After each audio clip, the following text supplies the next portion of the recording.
इतना विश्वास है कि हम राम की जय बोल दें तो पब्लिक राम की जयकार लगा देती है, और हम रावण की जय बोलवा दें तो पब्लिक रावण की भी जय बोल देती है। लेकिन ऐसा नहीं होना चाहिए, हम दोनों समकक्ष हैं। इसलिए श्रोता वक्ता ज्ञान निधि कथा राम के गुण, आइए बहुत बहुत स्वागत। क्योंकि संचालन तो एक व्यवस्था है, वक्ताओं की वाणी का पूरा पूरा लाभ मिले, इसलिए मनोज जी का खूब खूब स्वागत। निर्धारित समय तक के लिए सादर वंदन अभिनंदन। हरि ओम। ध्येयं सदा परिभवग्नमभीष्टदो तीर्थास्पदं शिवविरिञ्चिनुतं शरणं भृत्यार्तिहं प्रणतपाल भवाब्धिपोतं वन्दे महापुरुष ते चरणारविन्दम् त्यक्त्वा सुदुस्त्यज सुरैप्सितलाजलक्ष्मी धर्मिष्ठ आर्यवचसा यदगादरण मायामृगं दयितैप्सित मन्वधावन् वन्दे महापुरुष ते चरणारविन्दम्। बोलो श्री सीताराम भगवान की जय हो। श्री हनुमान जी महाराज की जय हो। श्री राम दल बाबा की जय हो। सब संतन के जय हो। सब भक्तन की जय हो। ओम नमः पार्वती पते हर हर महादेव शंभो। परमाराध्य मर्यादा पुरुषोत्तम भगवान श्री राघवेंद्र सरकार भक्त वांछा कल्पतरु निखिल गुणगण निलय श्री सीताराम भक्त भूषण भक्त प्रवर श्रीमत् अंजनानंद वर्धन सरकार श्री हनुमान जी महाराज इस कार्यक्रम के समायोजक परम श्रद्धेय श्री स्वामी जी, पूर्व में जिन वक्ताओं की अमृतोपम वाणी से आप सभी लोग लाभान्वित हुए, हमारे भैया जितेंद्र जी, श्री सुरेश पाल जी, मेरे उत्तर में जिनकी वाणी से लाभान्वित होंगे, मेरे बाद में श्री सरस जी और उनके बाद में स्वामी जी का आशीर्वचन श्रवण करेंगे,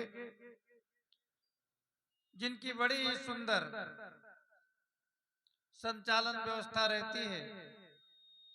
हमारे परम श्रद्धेय श्री निर्मल कुमार त्रिपाठी जी और ढोलक पर संगत कर रहे संगीत के उद्भट विद्वान भैया श्री रजनी जी, पधारे हुए समस्त सांगीतिक विद्वान श्रद्धेय श्री पप्पू पांडे जी, पधारे हुए सभी सुधी श्रोता महानुभाव, अर्चनीय वंदनीय मातृशक्ति, आओ दो चार बार भगवान का मंगल में नाम उच्चारण करें, तदनंतर अग्रिम भगवत चर्चा। जय सिया राम, जय जय सिया राम, जय सिया राम, जय सिया राम, जय जय सिया राम, जय सिया राम, जय जय सिया राम, जय सिया राम, जय जय सिया राम, जय सिया राम, जय जय सिया राम, जय सिया राम, जय जय सिया राम, जय सिया राम, जय जय सिया राम, श्री राम जय राम, जय जय राम, श्री राम जय राम, जय जय राम।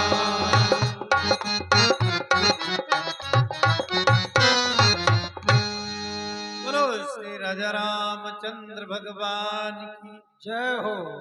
अभी आप बहुत सुंदर पावन चर्चा श्रवण कर रहे थे और वक्ता का जो लक्षण है उस लक्षण से उनकी वाणी परिलक्षित थी। भगवान के श्री मुख के वाक्य हैं, मम गुण गावत पुलक शरीरा,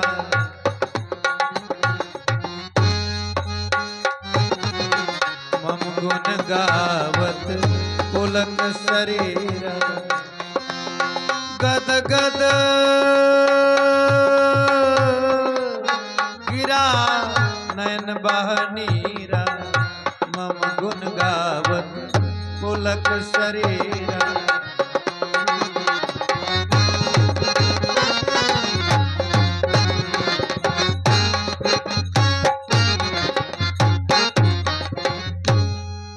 भगवान कहते मम गुण गावत पुलक शरीर, मेरी कथा कहते कहते शरीर पुलकित हो जाए,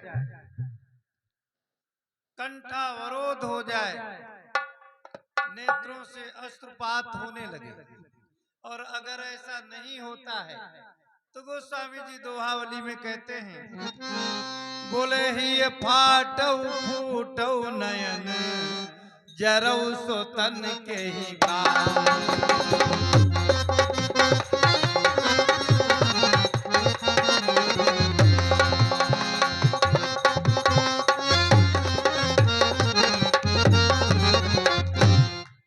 फाटहु फूटहु नयन, जरऊ सो तने के ही काम, द्रवय स्रवय पुल कह नहीं, तुलसी सुमिरत राम।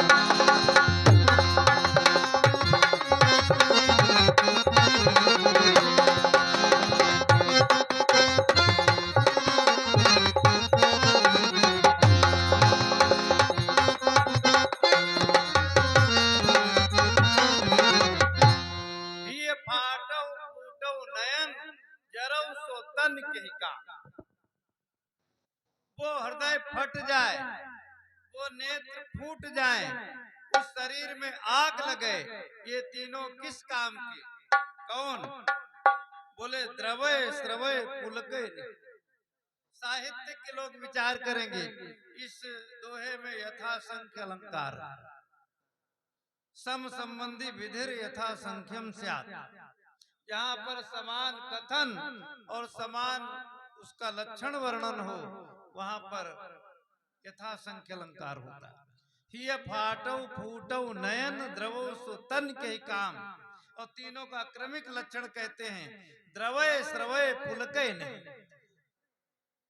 हृदय द्रवय ना, नेत्र श्रवय ना और शरीर पुलकय ना, तो बोले ये तीनों बेकार। अभी बहुत सुंदर चर्चा श्रवण कर रहे थे, आइए थोड़ी सी चर्चा हम भी प्रस्तुत कर रहे हैं। अवधपुरी रघुकुल मनिराव,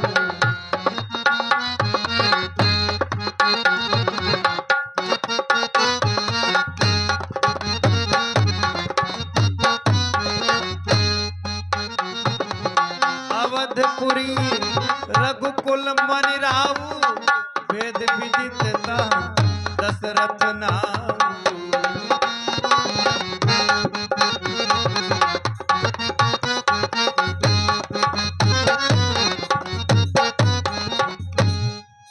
अवधपुरी रघुकुल मुनिराव, वेद विदित दशरथ नाम। श्री रामचरितमानस की कथा का आधारभूत ग्रंथ अध्यात्म रामायण। श्रीमद् वाल्मीकि रामायण से रामचरितमानस की कथा नहीं मिलती। गोस्वामी जी ने कथा वस्तु अध्यात्म रामायण से लिया है। छोटी सी रामायण है, 4200 श्लोक हैं और 64 अध्याय। ब्रह्मांड पुराण से लिया गया यह ग्रंथ है अध्यात्म रामायण, कोई नवीनतम ग्रंथ नहीं। आप देखिए, हम श्लोक बोलते हैं और ट्रांसलेट भी करते हैं, गोस्वामी जी उसका ट्रांसलेट करते हैं। अथ राजा दशरथ श्रीमान सत्यपरायण, अयोध्याधिपतिर्वीरा सर्वलोकेषु विश्रुता। अथ राजा दशरथा श्रीमान सत्यपरायण। अथ और ओम दो शब्द बड़े मांगलिक हैं। अगर कथावाचक को ज्यादा वंदना करने का समय नहीं तो अथ कह करके कथा प्रारंभ कर सकता है। अथ बोल दो, ये मंगलाचरण है। अथ और ओम ये दो शब्द पूर्व काल में ब्रह्मा का कंठ फाड़ करके बाहर निकल आए थे। तेन मांगलिका उभो, इसीलिए दोनों को बड़ा मांगलिक माना गया। जब कोई नवीन कथा प्रारंभ करते हैं ग्रंथकार तो अथ शब्द का प्रयोग करते हैं। श्रीमद् भागवत में जब कृष्ण जी का चरित्र कहने लगे तो अथ सर्वगुणोपेता काला परम शोभना। राम कथा की भूमिका में कहते हैं अथ राजा दशरथा श्रीमान सत्यपरायण अयोध्याधिपतिर्वीरा सर्वलोकेषु विश्रुता। अथ राजा दशरथा, राजा माने राजते इति राजा, जो सिंहासन पर बैठकर शोभायमान हो उसे राजा कहते हैं। हर व्यक्ति राजा नहीं।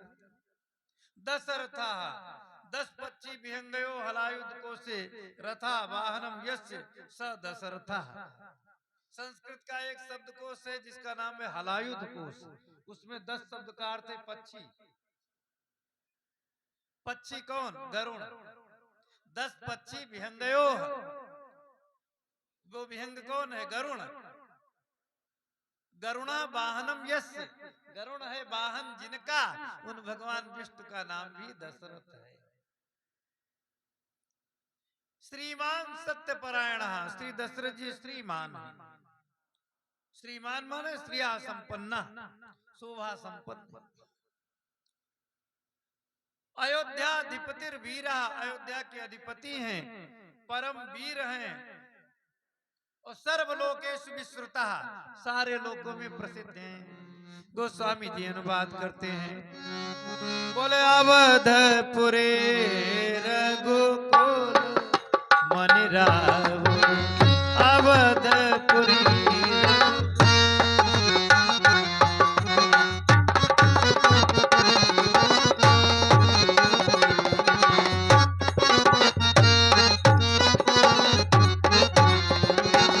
अवधपुरी रघुकुल मनि राहो, अवध वेद विदित तहाँ दशरथ नाम।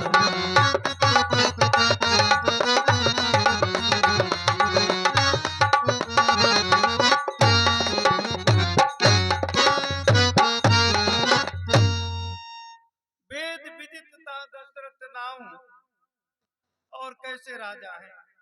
बोले धर्म धुरंधर गुण नित्य ज्ञानी, हृदय भगति मति सारंग पान। धर्म धुरंधर है। धर्म धुरंधर का अर्थ होता जो धर्म की धुरी को धारण करे। गुण निधि, गुणों के समुद्र हैं और ज्ञानी। हृदय भगति, उनके हृदय में भक्ति। और मति सारंग पानी, मति कहाँ है? बुद्धि कहाँ है? सारंग पानी। क्या अर्थ करेंगे? देखो तुलसी की चौपाई तो बहुत लोग कह देते अरे वो रामायण तो हम बहुत बार पढ़े, और बहुत बार पढ़े हो, शब्द पढ़ लिए हो, समझे नहीं। मति सारंग पानी, बुद्धि कहाँ है दशरथ की? बोले सारंग पानी। सारंग पानी, सारंग पानी शब्द का अपभ्रंश है। सारंग पाणी संस्कृत का शब्द है। सारंगा पाणिर्यस्य, सारंग धनुष है पाणी में जिनके, अर्थात विष्णु भगवान। हृदय में भक्ति है और बुद्धि विष्णु भगवान में लगी रहती है। हृदय भगति मत सारंग पानी, ऐसे राजा दशरथ हैं। 3 रानियां हैं, कौशल्या, कैकेयी, सुमित्रा। और कौशल्या कैकेयी सुमित्रा भी विशिष्ट कोटि की रानियां हैं। क्यों? पतिव्रता भी है और भगवत भक्ता भी। आजकल बहुत लोग कथावाचक भाव में बह जाते, कहते कि स्त्री का परम कर्तव्य वो पति की सेवा करे और किसी की सेवा मत करे। पति की तो सेवा करे, पर पति भगवान से बड़ा नहीं है। भगवान तो सबसे बड़े हैं, इसीलिए पति की तो सेवा करो, पर भगवान तो सब पति हैं, इसीलिए उनका नाम है जगत। जगतपति, पति माने रक्षा करने वाला। पारक्षणे धातु से पति शब्द बना। जगताम पात रक्षतीत जगतपति, जो जगत भर की रक्षा करे वो जगतपति। तो जगत में हम भी हैं, महिलाएं भी हैं, पेड़ पौधे वनस्पति आदि सब हैं, सबके पति हैं भगवान। तो धन्य है माताएं। कौशल्यादि नारी प्रिय सब आचरण पुनीत, पति अनुकूल प्रेम दृढ़ हरिपद कमल विनीत।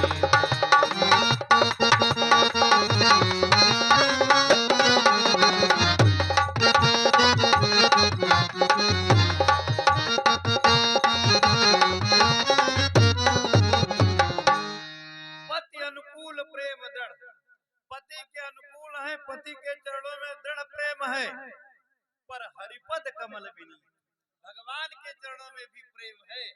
ये उच्च कोटि की सती का लक्षण है। पति की भी सेवा करती हैं और जगतपति में भी अनुरक्त।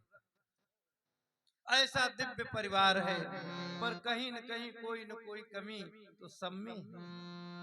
जीव मात्र में कोई न कोई कमी है। अगर कमी न होती तो हम लोग संसार में ही नहीं होते। कमी का कारण ही है संसार में आना। अगर आपने ज्यादा पुण्य किए हैं तो संसार में आना पड़ेगा पुण्य के भोग के लिए, और पाप किया है तो पाप के भोग के लिए आना है। बैंक में पैसा निकालना है तो जाना पड़ेगा, और पैसा जमा करना है तो जाना पड़ेगा। और जब खाता सीज हो जाएगा तो न आना है न जाना है। जिस दिन भगवान की प्राप्ति हो जाएगी समझ लो खाता सीज हो गया, फिर न जमा करना है न निकालना। दशरथ जी के यहाँ कौन सी कमी है? बोले सब तो है पर संतान नहीं है। सोनपत्य तो दुखेन पीड़ितो गुरु में दान।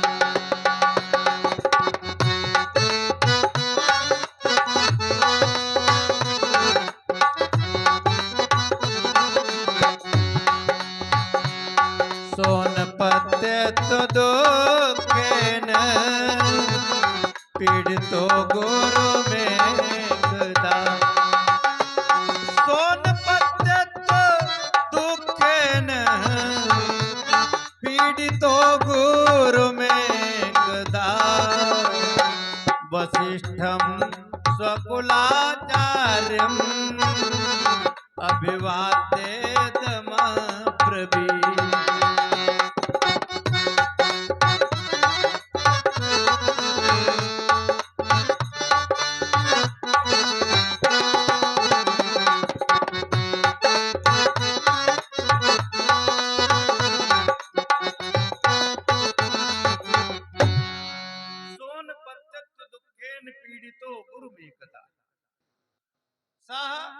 एकदा अन अपत्यत्व दुखेन पीड़िता। सह माने वह राजा दशरथ, अपत्य माने होता है पुत्र, अन अपत्य माने होता है निसंतान पुत्रहीन। सोनपत्यत्व दुखेन पीड़ितो गुरु एकदा। सह राजा दशरथा एकदा अन अपत्यत्व दुखेन पीड़िता। एक बार वह राजा दशरथ मेरे कोई संतान नहीं है इस दुख से पीड़ित हुए, और वशिष्ठम स्वकुलाचार्यम अभिवादेदम अब्रवीत्। स्वकुलस्य आचार्यम वशिष्ठम प्रति गत्वा इदम वाक्यम अब्रवीत्। अपने कुल गुरु के पास जाकर ऐसी बात कही। गोस्वामी जी ट्रांसलेट करते हैं। एक बार भूपति मन माही, एक बार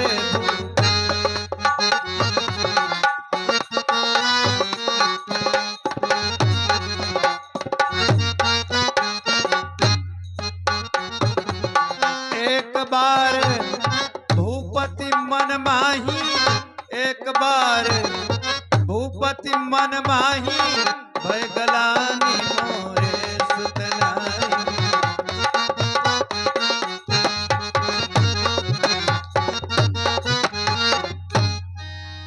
दशरथ जी को बड़ी ग्लानि हुई, मेरे पुत्र ने अपने गुरुदेव भगवान के पास गए तो सारा हाल निवेदित किया। निज दुख सुख सब गुरु सुनायो,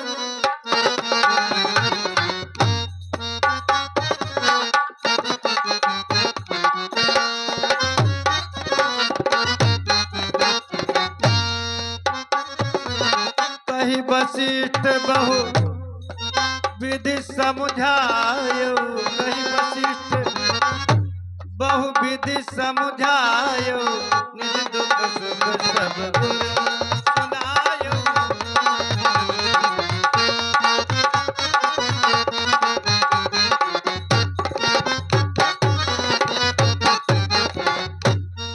निज दुख सुख सब गुरु सुनाए। धन्य है दशरथ जी, दशरथ जैसे शिष्य होने चाहिए और वशिष्ठ जी जैसे गुरु होने चाहिए। क्यों? वशिष्ठ जी को दशरथ जी ने अपना सुख भी सुनाया और दुख भी सुनाया। पर आज के चेले गुरु को अपना दुख ही सुनाते। कोई चेला ये नहीं बताता गुरु जी इतना बैंक बैलेंस हमने कर दिया, इतनी हमारी बहुत अच्छी व्यवस्था चल रही, कोई चेला नहीं बताता। अच्छा, गुरु भी विचित्र है, गुरु उसका दुख सुनना नहीं चाहते। गुरु कहते ये क्या खाम खाम बातें कर रहे हो, सुख के बारे में बताओ, क्या दे रहे हो, क्या डोनेट कर रहे हो, ये बताओ, हमको दुख मत बताओ। गुरु दुख सुनना नहीं चाहता और चेला सुख सुनाना नहीं चाहता। अब तो बहुत दुखद स्थिति है, इसीलिए कहा गया है दोनों को उत्तरदायी होना चाहिए, शिष्य को भी और गुरु को भी। कलयुग में गोस्वामी जी ने कह दिया, गुरु शिष्य बधिर अंधकाले का,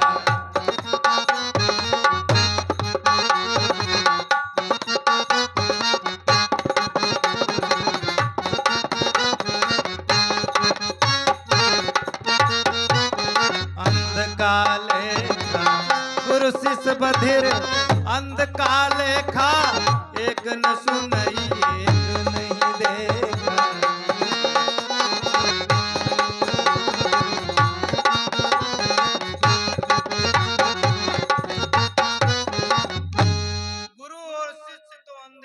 जैसे हो गए कलयुग में, एक न सुनई एक नहीं देखा। चेला गुरु की बात सुनना नहीं चाहता।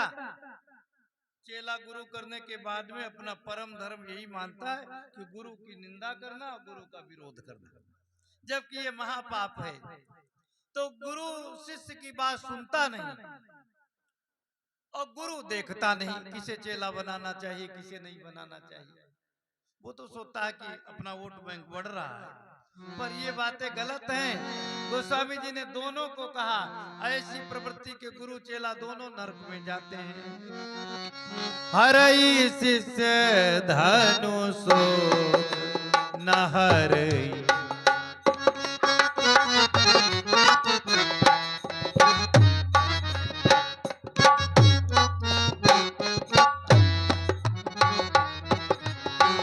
हरई शिष्य धनु शोक न हरई, हरई शिष्य धनु शोक न हरई, सो गुरु घोर नरक महु परई।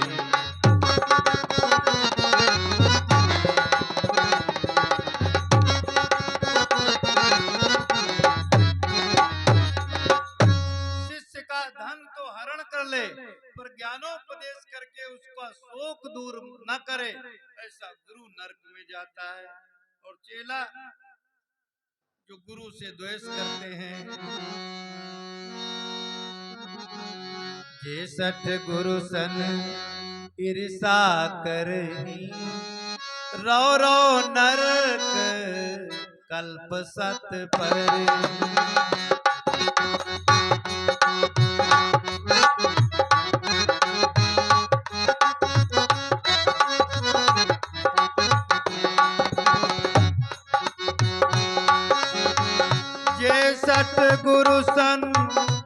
दिशा करही रो रो नरक कल्प सत परही त्रिजग जोनि गुनि धरहि शरीरा आयुत जन्म भरी पावहि पीरा।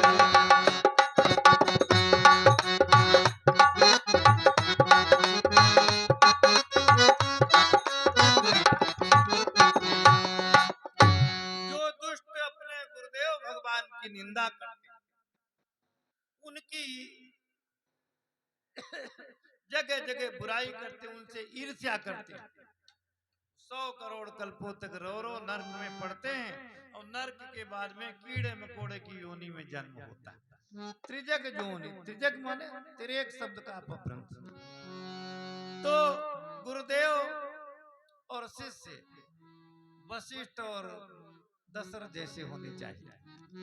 निज दुख सब सुख सब गुरई सुनायो कही वशिष्ठ बहुविध समझाए। स्वामिन पुत्रा कथम में स्यो सर्वलक्षण लक्षिता पुत्रहीनस्य मे राज्यम सर्वम दुखाय कल्पते। दशरथ जी ने कहा, हे स्वामिन, सारे लक्षणों से युक्त पुत्र हमारे कैसे होंगे? मुझ जैसे पुत्रहीन का राज्य दुख का कारण है। सर्वम दुख से कारणम, पुत्रहीन से मैं राज्यम सर्वम दुखाय कल्पते। वशिष्ठ जी ने कहा, चिंता मत करो। ततो ब्रवीत वशिष्ठस्तम भविष्यन्ते सुतास्तव चत्वारा सत्व संपन्ना लोकपाला इवा परा। बोले आप चिंता मत करो, तुम्हारे 4 पुत्र होंगे, चारों विश्वविख्यात होंगे, काल जयी होंगे। लोकपाला इवा परः, अपरः लोकपाला इव चत्वारा पुत्रा भविष्यन्ति। दूसरे लोकपालों की तरह तुम्हारे 4 पुत्र होंगे। धरहु धीर होई है सुत चारी त्रिभुवन विदित भगत भय हारी।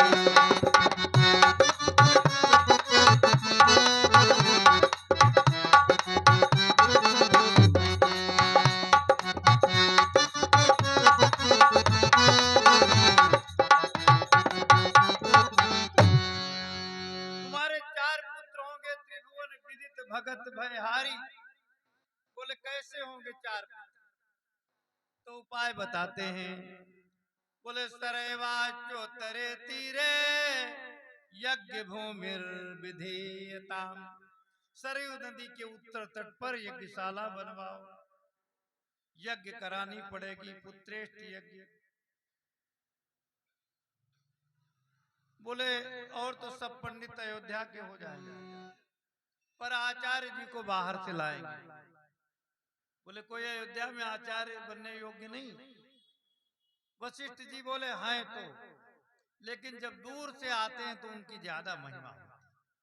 घर का व्यक्ति चाहे जितना विद्वान हो, चाहे जितना गुणवान हो, उसको लोग उतना आदर नहीं करते। और बाहर से महामूर्ख आ जाए, 50,000 रुपया पर आवे, बढ़िया सब ताम झाम हो, तो लोग कहेंगे है काबिल आदमी, चाहे बात 2 कौड़ी की करे। दशरथ जी बोले हम बहुत अच्छे आचार्य को लाए। कौन आचार्य? बोले शांता भरतारमानीयम ऋष्य श्रृंगम तपोधनम अस्माभि सहिता पुत्र कामेष्टिम शीघ्रमाचर। शांता भरतारमानीयम, शांता के पति श्रृंगी ऋषि को हम लाएंगे। बोले वो कैसे आचार्य हैं? तो कहा ऋषि श्रृंगम तपोधनम, वो तपोधन है। तपोधन का अर्थ है तपः एव धनम यस्य, तपस्या करना ही जिनका धन है। तप के अलावा जिनके पास और धन नहीं है, ऐसे तपस्वी ब्राह्मण को लाएंगे। वो अस्माभि सहिता पुत्र कामेष्टिम शीघ्रमाचर, साथ में हम लोग भी आचार्य की भूमिका में रहेंगे। गोस्वामी जी कहते हैं, श्रृंगी ऋषि वशिष्ठ बोलावा,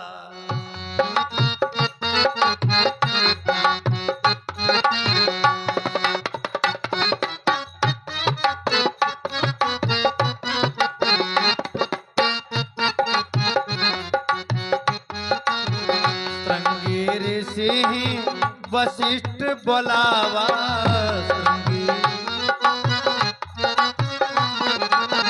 पुत्र काम शुभ यज्ञ करावा,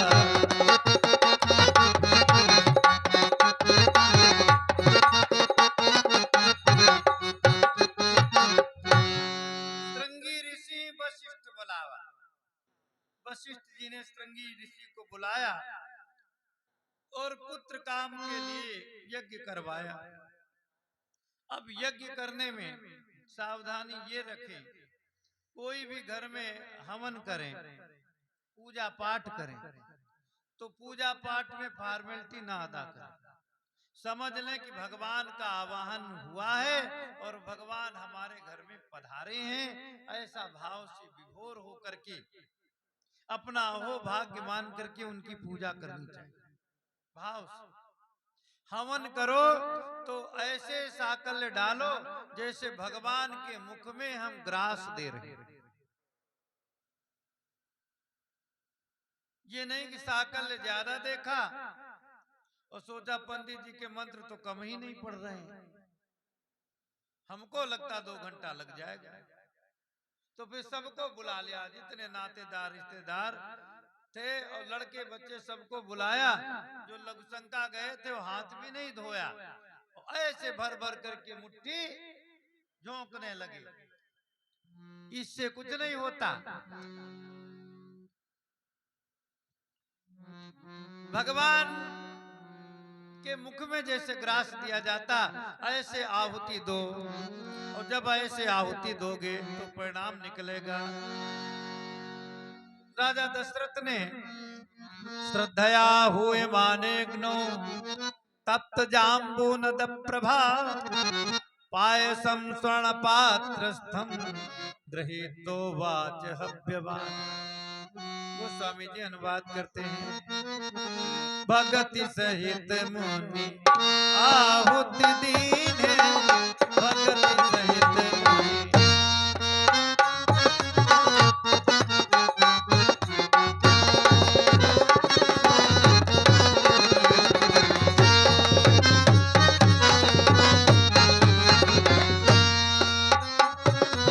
प्रगटे अग्नि चरु करलीन है, प्रगटे अग्नि चरु करलीन है, भगत सहित मुनि आहुति दीन है, भगत सहित मुनि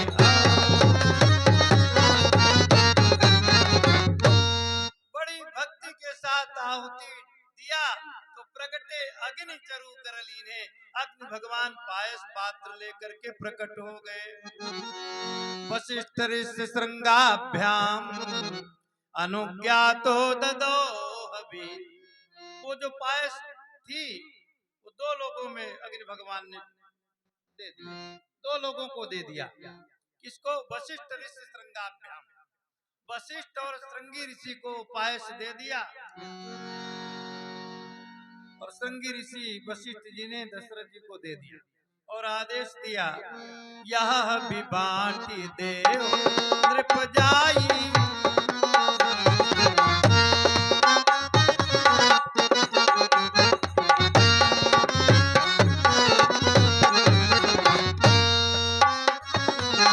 यथा जोग जहि भाग बनाई, यथा जोग जहि भाग बनाई, यह विभाग देव नृप जाई।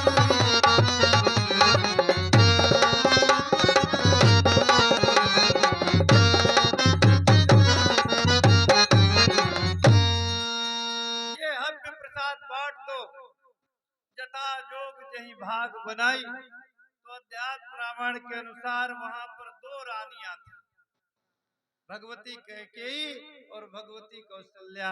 तो दोनों रानियों में आधा आधा बांट दिया। कौशल्या ये कैकेयी अर्धम अर्धम प्रयत्नता, बड़े प्रयत्न से आधा आधा बांट दिया। तब तक भगवती सुमित्रा को पता चला कि पुत्रदायिनी पायस बट रही।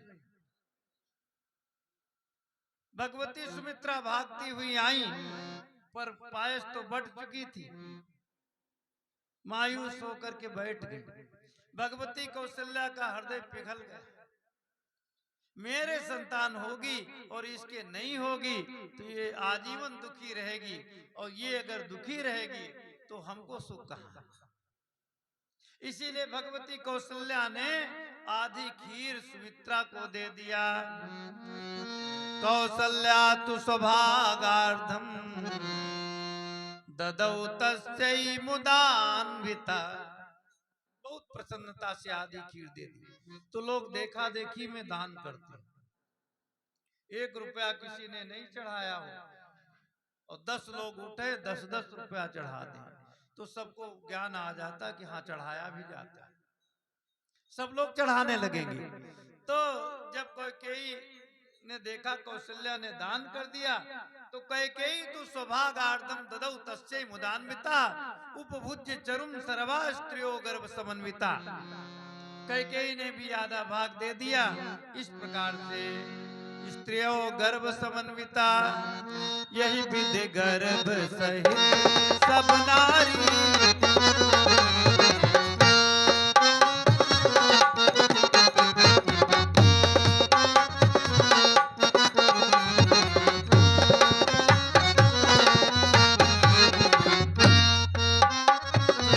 भई हृदय हर्षित सुख भारी, भई हृदय हर्षित सुख भारी, यही विधि गर्भ सहित सब नारी।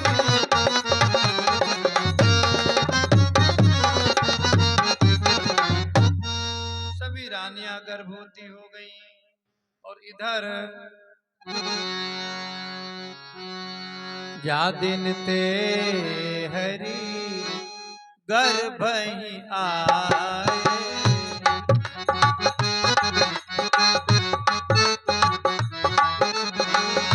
जा दिन ते हरि गर्भ ही आए।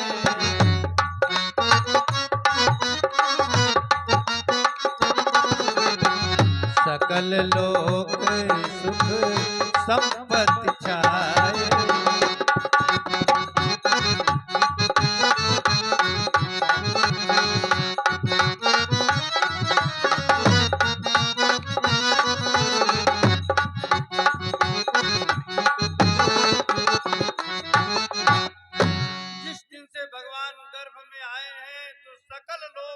संपत्ति छाई, सारे लोगों में सुख संपत्ति छा गई, सारी समृद्धियां भर गई।